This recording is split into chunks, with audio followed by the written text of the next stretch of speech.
Ni dans ma classe.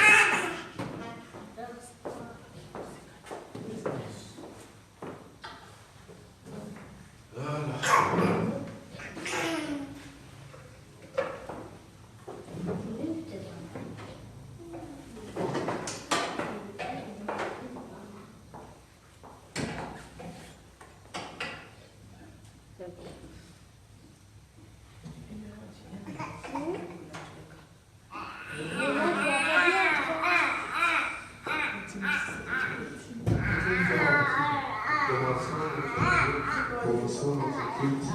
Est-ce qu'on peut arrêter le bruit déjà?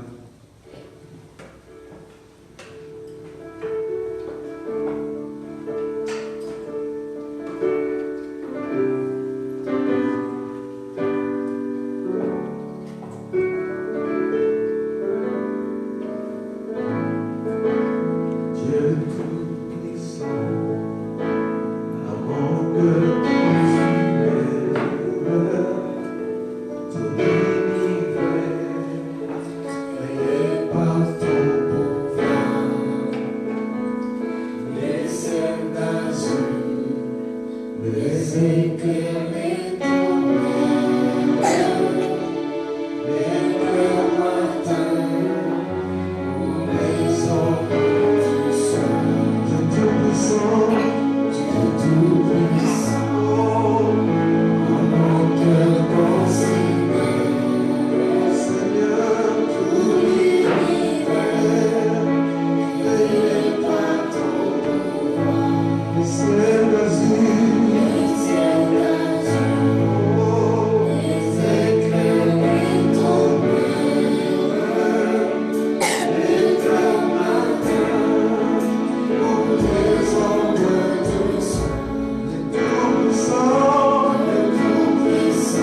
l'Éternel, alléluia.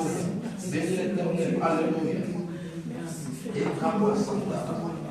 il est bon, il est bon. Il est bon pour nous ce matin. Il est bon pour nous. Il est bon pour nous. Il est bon pour nous. Alléluia. Il est bon pour nous. Il est bon pour nous. Nous bénissons le roi des rois. Nous bénissons le roi des rois. Nous bénissons le Seigneur des seigneurs. Il est bon ce matin. Il est bon ce matin. Il nous donne la vie. Il nous donne la vie. Il nous donne la vie. Il nous donne la vie. Est-ce qu'on peut bénir le roi des rois? Est-ce qu'on peut bénir le roi des rois? Le Shiloh, il mérite l'honneur. Il mérite nos acclamations. Il est digne. Alléluia. Alléluia. Alléluia. Et quand nous sommes alléluia. Alléluia. Continue à bénir le Seigneur. Continue à bénir le Seigneur. Alléluia. Alléluia.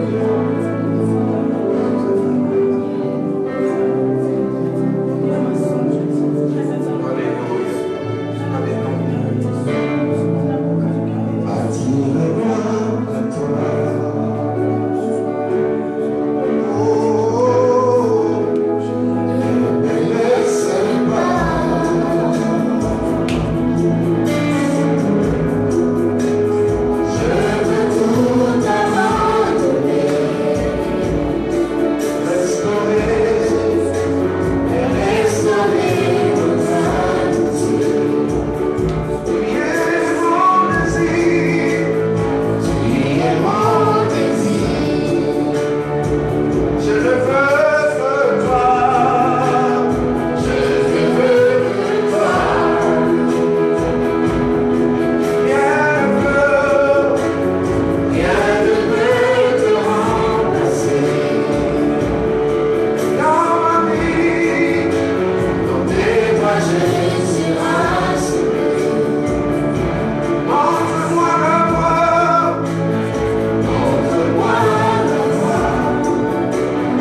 paroles de la chanson.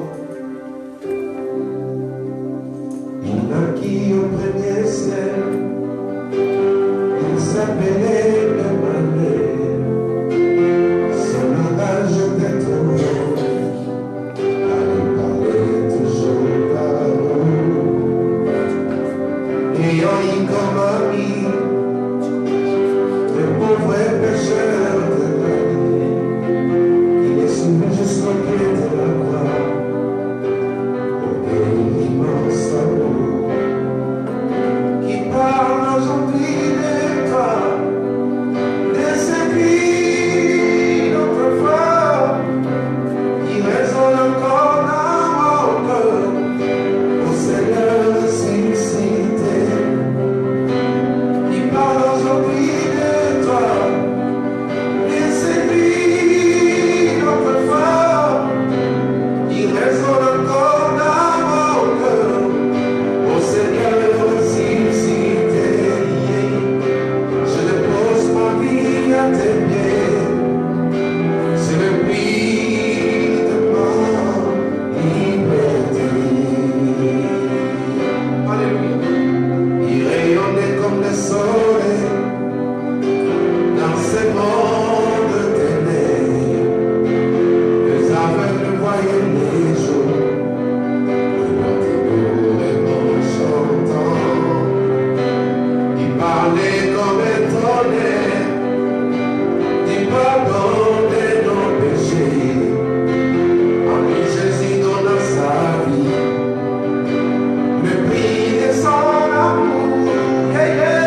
Il parle aujourd'hui de toi, de cette vie d'autrefois, qui résonne encore dans mon cœur, au Seigneur ressuscité. Il parle aujourd'hui de toi, de cette vie d'autrefois, qui résonne encore dans mon cœur, au Seigneur ressuscité. Je dépose ma vie à tes pieds, c'est le prix de ma liberté. Alléluia. Si j'ai souvent douté de lui, même si je n'ai pas compris, je tourne la page, voilà. Maintenant je sais, j'ai pas la vie, l'amour, l'espoir. C'est Jésus vivant dans mon cœur. Et je l'aime et je l'adore. Je chante son amour. Yeah, yeah. Il parle aujourd'hui de toi, et c'est lui autrefois, qui résonne encore dans mon cœur, au Seigneur ressuscité. Il parle aujourd'hui de toi, et c'est lui autrefois, qui résonne encore dans mon cœur, au Seigneur ressuscité. Je dépose ma vie à tes pieds, c'est le prix de ma liberté, ma liberté.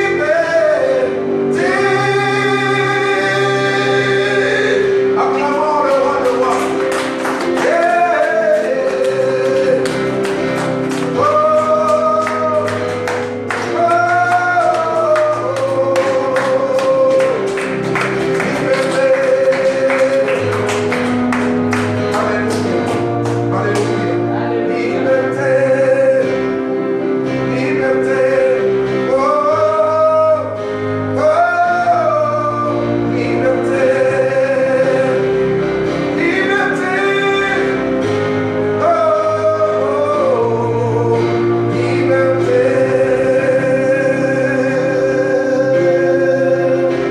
oui, la Bible dit, si le Fils vous affranchit, vous êtes réellement libre. Réellement libre. Alléluia. Alléluia. Alléluia. Quand j'ai tout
avec nous ce matin? Amen. Est-ce que quelqu'un est dans la joie? Amen. Est-ce que quelqu'un est dans la joie parmi nous ce Amen. matin? Qui ne sent pas la joie? Qui n'est pas dans la joie? Amen. Amen. J'aimerais qu'une personne, une femme sincère nous dise ce matin qu'elle n'est pas dans la joie. Comme ça, on va prier pour elle. Hein? Je vois les internautes réagir. À vous, vous êtes dans la joie. Soyez bénis là où vous êtes. Amen. Amen. Nous sommes ensemble avec vous. Alors, nous allons acclamer encore pour la gloire de Dieu.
Des instruments, ça nous aide aussi à nous réveiller. Amen.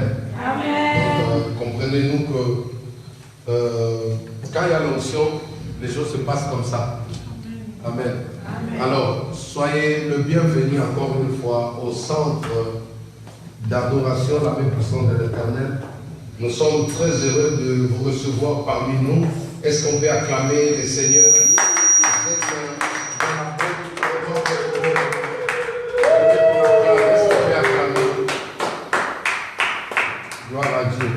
Amen.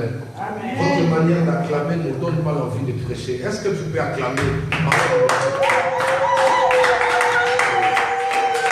Ok. Gloire à Dieu. Le Seigneur est bon. N'est-ce pas? Amen. Gloire à Dieu. Alors, nous sommes toujours sur ce grand thème que nous avons commencé. Il y a de cela, à peu près 1 mois et demi. Alors, nous avons dit que nous allons tout doucement parce que il est important de pouvoir comprendre un message. Donc, nous ne voulons pas aller avec empressement. On ne court pas derrière une personne, mais nous voulons vraiment que l'on puisse transmettre. Christ a dit, quand il a donné l'ordre suprême, vous pouvez me brancher. Quand il a donné l'ordre suprême aux apôtres, dans Matthieu chapitre 18, il a dit quelque chose, il a dit, allez partout dans le monde, annoncez la bonne nouvelle, enseignez, faites de tous des disciples. Amen. Vous voyez que ce que j'aime dans cette déclaration ou cet ordre divin, c'est vraiment un ordre. Il a dit, allez enseigner-les. Christ a dit d'enseigner. Il a mis un accent sur les enseignements. Donc les enseignements, c'est ça qui solidifie, c'est ça qui construit la foi d'une personne. C'est ça qui donne qui nous garantit avoir une foi ferme. Quand on est très bien enseigné, quand on comprend ce que le Seigneur nous dise, et vous voyez que nous allons demeurer inébranlables. Quand le nuit viendra, on va le résister. Amen. Amen. Donc, je rends grâce à Dieu pour nos bien-aimés qui ont été en jeûne et prière avec nous depuis 21 jours. nous avons passé des moments merveilleux, nous avons passé des expériences merveilleuses avec le Saint-Esprit. Je vais essayer de revenir un peu là derrière avant d'entrer dans mon message. Alors, le thème de notre, ou le titre de notre message de ce matin, de ce dimanche, s'intitule La souveraineté de Jésus-Christ, ou la souveraineté du nom de Jésus-Christ. C'est ça notre grand thème. Alors, je vais définir, avant d'entrer dans le vif de mon message, nous avons défini ce thème comme si la souveraineté, c'est l'acte d'agir librement sur un peuple, l'acte d'agir librement sur une communauté, l'acte d'agir librement sur un espace, sur une superficie. Est-ce que quelqu'un m'entend? Amen. Alors, je reprends ma définition. Nous avons défini la souveraineté comme si la souveraineté est l'acte d'agir librement sur une communauté, l'acte d'agir librement sur un espace, l'acte d'agir librement sur un peuple. Alors, le mot souverain est un adjectif, c'est un nom commun qui signifie tout simplement celui qui détient l'autorité suprême. Le mot souverain qui vient de la souveraineté veut dire celui qui détient l'autorité suprême, celui qui est revêtu. C'est un pouvoir qui n'est pas limité par un autre, qui n'est susceptible d'aucun contrôle. Donc, vous voyez, quand on parle de la souveraineté, on est en train de faire ou de nous faire voir qu'il s'agit d'une personne qui est suprêmement élevée au-dessus de toutes les institutions. Donc, cette personne plane ou cette personne règne au-dessus même des institutions. Pourquoi? Parce qu'on dit la souveraineté, c'est l'acte d'agir librement sur une communauté, sur un peuple. Alors, nous avons donné plusieurs exemples pour comprendre ce message depuis le début. Nous avons expliqué la souveraineté dans l'Ancien Testament avec certains rois que nous avons pris comme exemple dans la Bible. Je vais récapituler un peu plus vite pour nous faire comprendre le message. Nous allons prendre l'exemple avec le roi Hérode. Hérode, dans le livre de Matthieu, dans l'évangile selon Matthieu, au chapitre 2, quand vous lisez, on nous fait savoir, on nous parle, où l'histoire nous relate la naissance de Jésus-Christ, notre Seigneur, notre roi.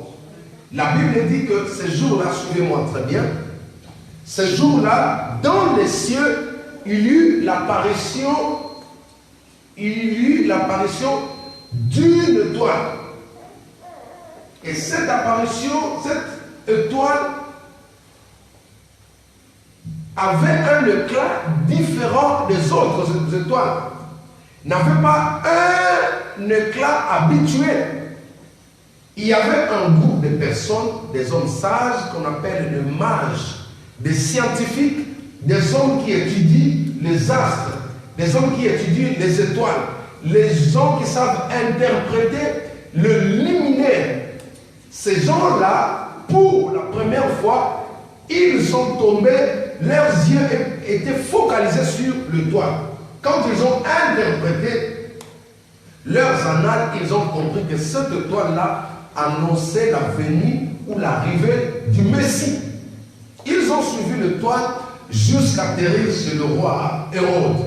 Quand ils ont annoncé au roi Hérode que nous sommes venus pas pour rien, nous sommes venus pas pour manger, nous ne sommes pas pour demander quelque chose, mais nous sommes venus parce qu'il y a un phénomène extraordinaire qui annonce l'arrivée de notre roi. Amen. Le roi était stupéfait de savoir qu'il y avait une autre personne qui s'est préparée pour pouvoir prendre son trône. Qu'est-ce qu'il va faire? Il va ordonner à ce que l'on puisse abattre, à ce que l'on puisse tuer tous les enfants mâles qui venaient de naître. Est-ce que quelqu'un est avec moi? Amen. Est-ce que quelqu'un est avec moi? Amen. Alors les amis, quand vous voyez cette scène qui se passe, on est en train d'abattre tous les enfants par l'armée de Rhodes.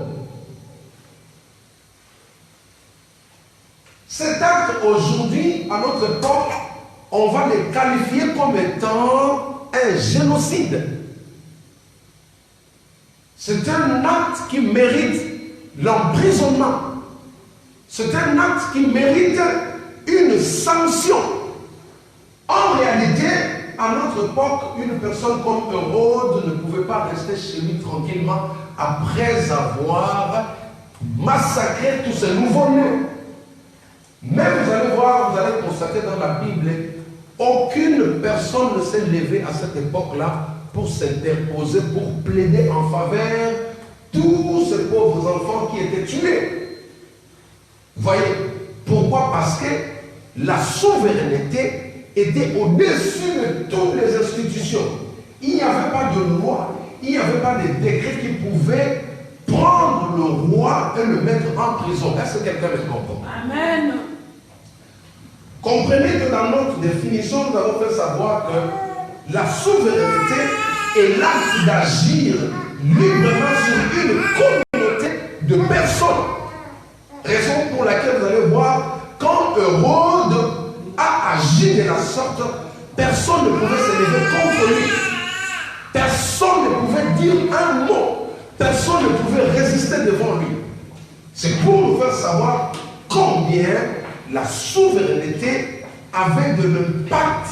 La souveraineté était puissante. Et ce type de régime, on appelle ça la monarchie absolue. La monarchie absolue veut tout simplement dire quand une personne détient le monopole de la parole. Est-ce que quelqu'un peut dire amen avec moi?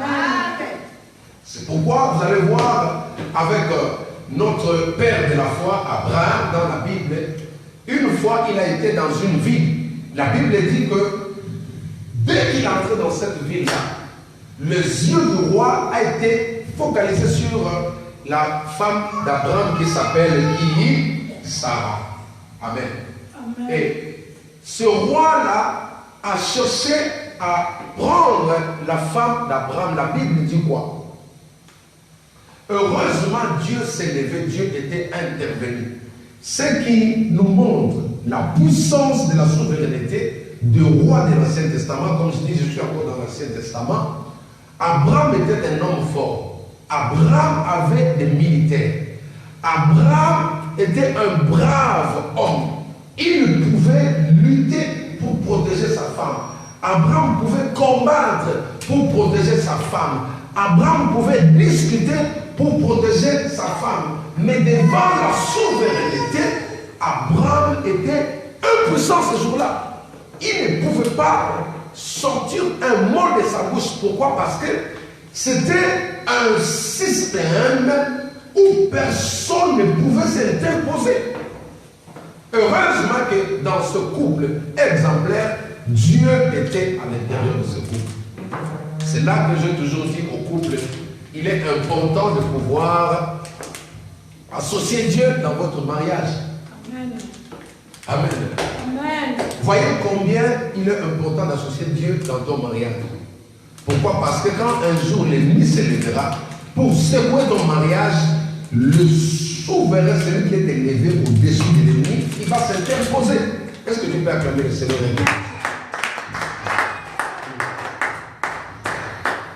Amen. Alors, toujours dans l'Ancien Testament, je vais prendre un troisième exemple pour aller un peu plus vite. Vous allez voir encore à l'époque de Daniel. Je prends l'histoire de Daniel. Quand le roi promulgue la loi que tout le peuple devait fléchir devant la statue, que tout le peuple devait fléchir devant la statue, personne ne pouvait dire non. à l'exception de Daniel, Meshach, Abednego. Vous voyez, et quand vous suivez Meshach, Daniel, Abednego, c'était les personnes qui étaient sauvées ce jour-là, tout simplement parce que ils appartenaient à un autre royaume qui était plus supérieur au royaume de Nebuchadnezzar. Vous voyez? Mais dans ces contrées-là, la loi disait qu'à toute personne qui va refuser de fléchir devant la statue, on prendra la personne, on va le jeter où? Dans la fosse au lion. On prendra la personne, on va le jeter où? Dans la fournaise ardente. Vous voyez que la loi à l'époque de roi ne pardonnait pas. Personne ne pouvait échapper à la loi. Personne ne pouvait discuter devant la loi. Tout le monde était censé passer sous la loi. Alors c'est juste pour vous faire comprendre le pacte ou les effets de la souveraineté dans l'ancienne alliance. Pourquoi ne pas aller dans la vie courante? La vie courante, vous allez voir aujourd'hui aussi, ça, vous pouvez fermer la porte là-bas, si vous pouvez fermer complètement. La vie courante nous enseigne aussi. Quand vous allez chez nous, dans nos pays, les vieils hommes, vous allez voir avec nos rois, à l'époque du roi, quand un roi, on allait enterrer un roi, on prenait une personne vivante, on enterrait ensemble avec le roi. Alléluia. Et personne ne pouvait s'y interposer. Pourquoi? Parce que on considérait que c'est le roi qui décidait même sur la vie des personnes. C'est le roi qui décidait même sur la survie de son peuple. Alors, nous allons voir avec vous dans la parole de Dieu, dans notre chapitre de ce jour, dans Philippiens, chapitre 2, versets 9 à 11. C'est notre texte de base. Depuis que nous avons commencé, ça fait bientôt 2 mois, nous parlons sur ce texte. Le Saint-Esprit nous aide à nous faire comprendre le mystère qui est caché. Alors, que dit la Bible? Je vais faire ma lecture dans Philippiens, chapitre 2, versets 9 à 11. Je fais ma lecture. La Bible dit ceci: c'est pourquoi aussi Dieu l'a hautement élevé et lui a donné un nom qui est au-dessus de tout nom, afin qu'au nom de Jésus, alléluia, les genoux des êtres célestes, les genoux des êtres célestes, les genoux des êtres terrestres et les genoux des êtres infernaux fléchissent, et que toute langue confesse que Jésus-Christ est Seigneur, assis à la droite du Père. Est-ce que quelqu'un peut m'acclamer? Amen. Donnez-moi de très bonnes acclamations, comme ça j'avance. Amen. Alors, je disais tout à l'heure que la souveraineté, tout à l'heure, la souveraineté est l'acte. La souveraineté est l'acte d'agir librement sur une communauté, sur un peuple. Voyez, on fait voir maintenant, on parle ici d'un roi. Ce roi-là qui nous a réunis ce matin, on ne parle pas du roi du Congo, nous ne parlons pas du roi des Antilles, nous ne parlons pas du roi de la France, mais nous parlons de ce grand roi qui est monté à la croix, qui a triomphé sur l'ennemi et qui a fait de nous des princes dans son royaume. Amen. Nous voyons ici dans ce chapitre, nous allons en sortir 4 points très importants, vous allez noter après moi. Notre premier point que nous allons énumérer dans ce chapitre, nous allons parler du ciel. Notez, j'aime que vous puissiez écrire, nous allons parler des cieux dans ce chapitre. Ce serait notre premier point. Nous allons parler du deuxième point qui est la terre. Et nous parlerons de la troisième point qui est le région infernal, le sous la terre. Et ensuite, nous allons parler du quatrième point que j'ai intitulé ainsi: 8 aspects de la souveraineté de Jésus-Christ. Je reviens pour la bonne compréhension. Vous pouvez me fermer cette porte s'il vous plaît. Je reviens pour la bonne compréhension. J'aimerais que vous écriviez. Notre premier point que nous allons parler des cieux comme étant premier point. Nous allons parler de la terre comme étant deuxième point. Nous allons parler de sous la terre comme étant troisième point. Et nous allons prendre notre quatrième point qui est le 8 aspect de la souveraineté de Jésus-Christ. Amen. Amen. Amen. Amen. Gloire à Dieu. Alors, je commence par notre premier point pour aller un peu vite. On essaie de courir vraiment derrière la montre. Comprenez-nous? Alors, le ciel, nous avons dit que le ciel, quand on parle des cieux, on parle déjà de régions élevées. Nous avons dit que le ciel, la terre et le sous la terre, ce sont des zones, ce sont des dimensions que Dieu a créées pour pouvoir subvenir au bien-être de l'être humain sur la terre. Quand Dieu a créé l'homme, le premier spécimen qui s'appelle Adam, quand Dieu a placé Adam dans le jardin d'Éden, Dieu avait déjà préparé un territoire pour l'homme Adam. Avant que Dieu puisse mettre ce chef-d'œuvre, avant que Dieu puisse concevoir cette imagination, avant que Dieu puisse mettre en œuvre cette projection de la personne qu'on appelle Adam, Dieu avait déjà disposé un endroit bien propre pour que Adam puisse se réjouir. Et parmi les endroits que Dieu avait fabriqués, parce que quand vous rentrez dans Genèse chapitre 1er, au verset 1er, la Bible dit quoi? Au commencement, Dieu créa les cieux et la terre. Non, je n'ai rien entendu. Au commencement, Dieu créa les cieux et la terre. Voilà, donc vous voyez clairement dans la parole avec moi.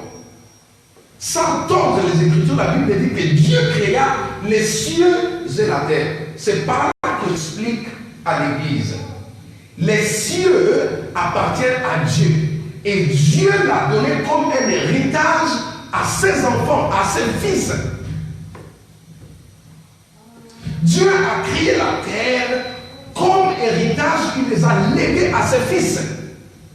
Dieu a créé le sous la terre comme héritage à ses fils.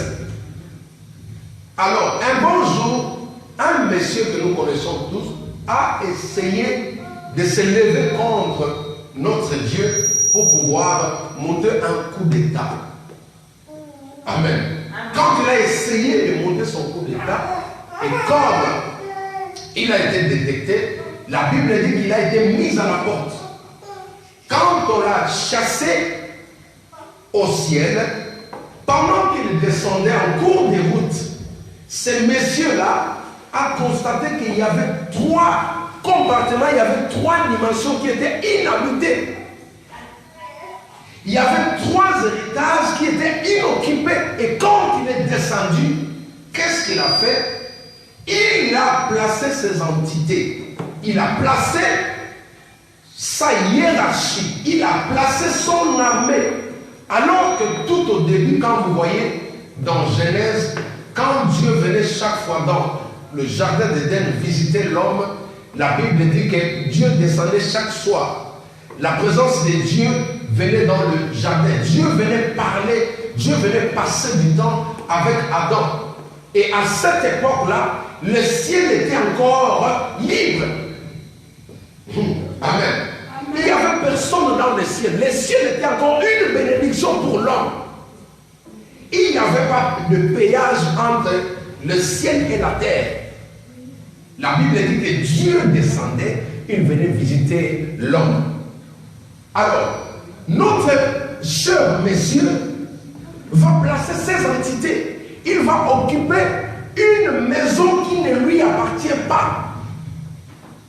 Il est descendu sur la terre, il a placé encore ses entités pour contrôler une maison qui ne lui appartient pas, pour contrôler un héritage qui n'est pas le sien. Il est descendu encore dans les régions infernales, là où Dieu a placé des minéraux, là où Dieu a placé de l'or, lui aussi il a placé encore ces entités pour pouvoir contrôler ce qui ne lui appartient pas. Raison pour laquelle les évangiles des Jean disent, l'appellent carrément noir sur blanc, le voleur. Amen. Vous voyez pourquoi on appelle l'ennemi les voleurs? Parce qu'il a occupé des territoires qui ne lui appartenaient pas. Amen. Amen.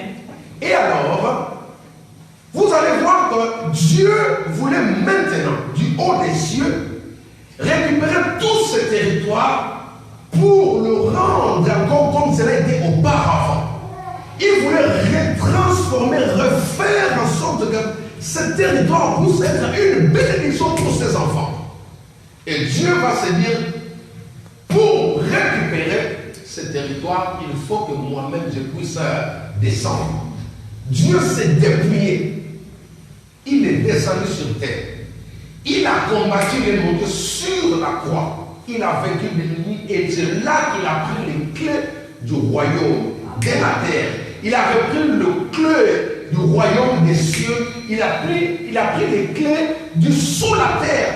Il l'a remis à l'homme, Adam, cet homme qu'on appelle Église, ceux qui sont nés de nouveau en Jésus-Christ. C'est ce qu'on peut acclamer le Seigneur.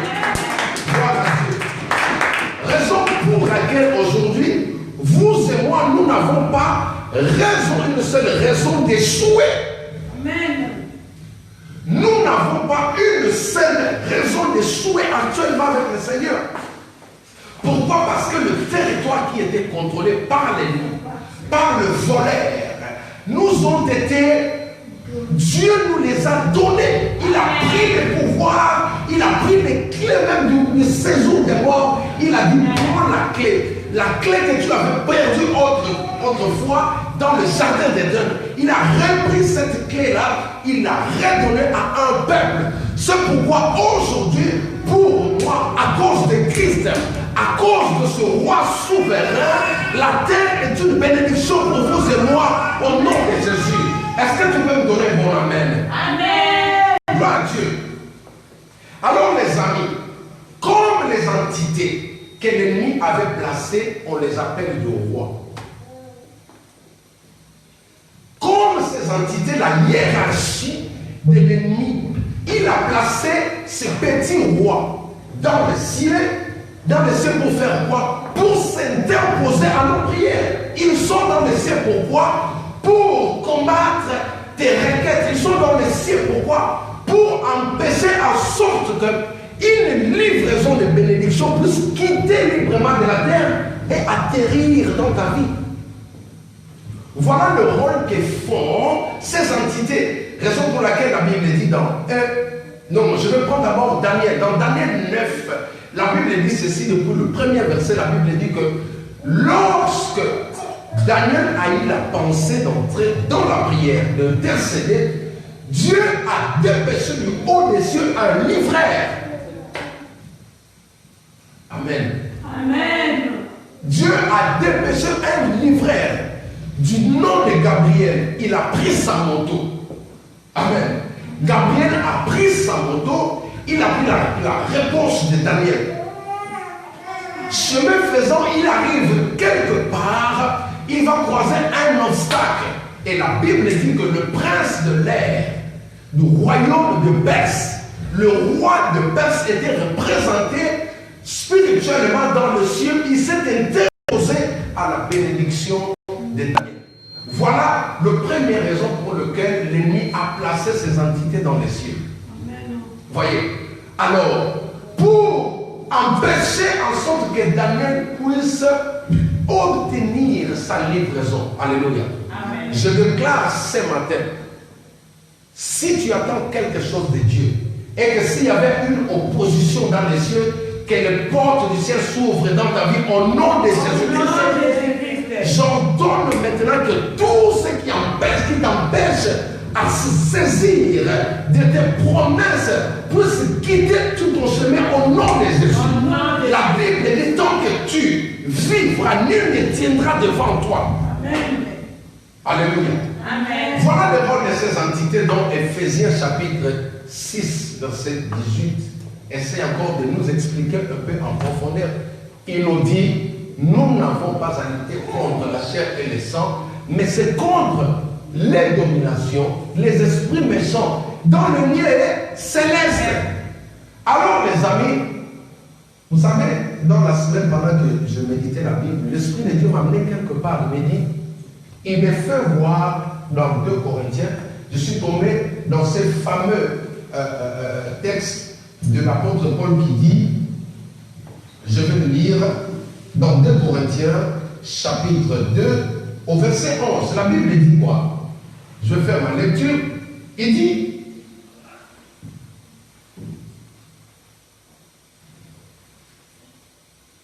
je vais retrouver le verset.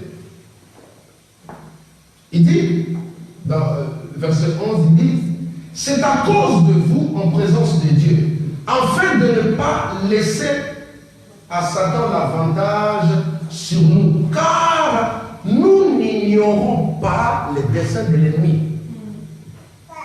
Vous savez, le problème qui fait que beaucoup des enfants de Dieu sont en train de stagner, de tourner en rond, c'est l'ignorance des desseins de l'ennemi. Beaucoup de gens, quand on explique ces choses, que nous sommes face à l'adversité, nous sommes face à l'adversaire. À chaque fois quand tu dors, à chaque fois quand tu te réveilles le matin, il y a des personnes qui prononcent des paroles, il y a des personnes qui libèrent des paroles dans les cieux pour influencer ta vie. Voyez, quand on ignore ces choses-là, les amis, on se fait avoir facilement. Le vendredi soir, j'enseignais, je dis une chose, je dis, vous voyez, aujourd'hui, je prends l'exemple, dans mon pays, ici en France, le fait de sous-estimer, le fait d'ignorer les desseins de l'ennemi, on s'est fait avoir à plusieurs reprises. Le niveau de la vigilance que nous avons aujourd'hui en France fait en sorte que l'ennemi ne puisse pas nous surprendre. Pourquoi? Parce que nous sommes dans une zone rouge où tous les Français, nous avons les yeux grandement ouverts. Nous savons que l'ennemi rôde tout autour de nous comme un lion rugissant. Vous voyez? Et plus nous sommes éveillés, plus nous sommes protégés. Plus nous sommes éveillés, plus nous sommes rassurés. Plus nous sommes éveillés, plus nous sommes en sécurité. Est-ce que quelqu'un peut acclamer le Seigneur? Voyez que mon ami, les cieux qui est ce territoire que Dieu avait prévu pour pouvoir bénir la terre. Quand Dieu a créé la terre, dans le langage, certains termes bibliques, on appelle la terre le sec. Est-ce que quelqu'un me comprend? Amen. On appelle la terre le sec. Cela veut dire quoi? La terre est un désert. Là où on ne peut pas s'aimer quelque chose et retrouver une reproduction après. Quand Dieu a créé la terre, il a appelé le sec. Il a séparé la terre de seau. Maintenant, dans cette terre où Dieu a placé des semences, pour que ces semences puissent nourrir l'homme, cette terre-là a besoin d'être abreuvée par le ciel. Est-ce que quelqu'un me comprend? Amen. Voyez pourquoi le ciel est important. Pourquoi il est important que ton ciel puisse être ouvert sur ta vie. Il faut que le ciel soit ouvert dans la vie d'une personne. Dans les chroniques, le roi Salomon, il est écrit quelque part, il dit, quand je fermerai le ciel, ou quand le ciel sera fermé, si mon peuple sur qui est invoqué mon nom s'humilie, cherche ma face, se détourne de leur mauvaise voie. Dieu dit quoi? Il fera pleuvoir des cieux la pluie qui va arroser encore. Alléluia. La pluie de bénédiction. Vous voyez qu'il est important pour que la terre puisse se reproduire. Est-ce qu'on peut se connecter avec l'enfant qui est devant, s'il vous plaît? Amen. que la terre puisse nous donner à manger, pour qu'il y ait, qu'on fasse une très bonne récolte, on a besoin de cette pluie. Oh, je ne parle pas seulement de la pluie naturelle, mais je parle de cette pluie qui est la faveur de notre Dieu. Je parle de cette pluie qui est l'onction du Saint-Esprit. Je parle de cette pluie qui est la grâce du Seigneur qui doit pleuvoir sur la vie de chacun de nous. Et pour qu'il y ait cette pluie-là, nous avons tout intérêt à défier ce voleur qui a pris notre territoire sans pour autant nous consulter. Il a pris une place qui ne lui appartient pas.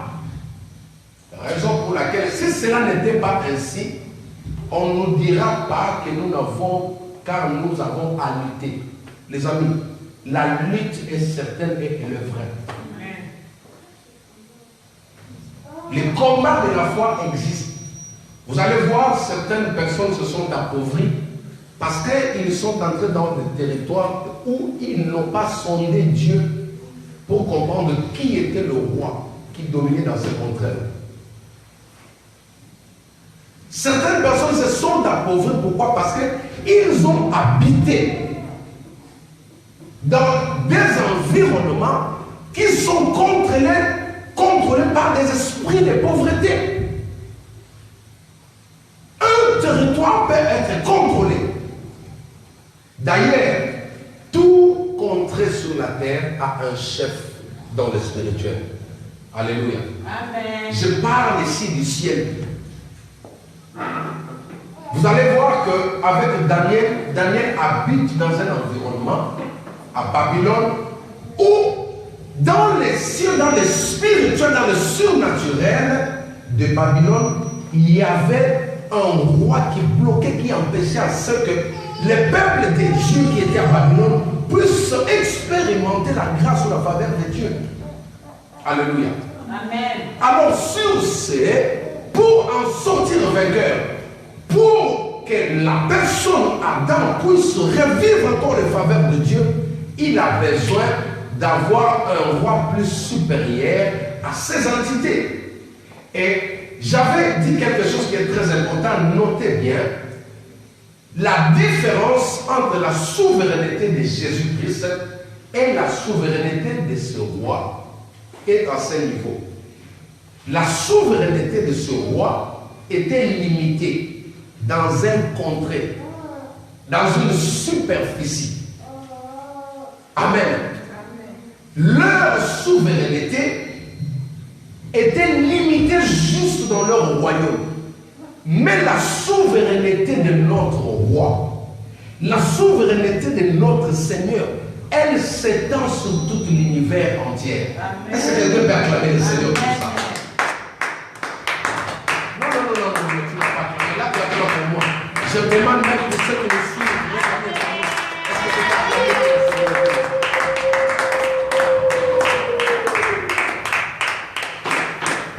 Alléluia. La souveraineté de Jésus s'étend. Elle agit dans tous les territoires du monde. La souveraineté de Jésus agit dans les cieux. La souveraineté de Jésus agit sur la terre. La souveraineté de Jésus agit sous la terre. Raison pour laquelle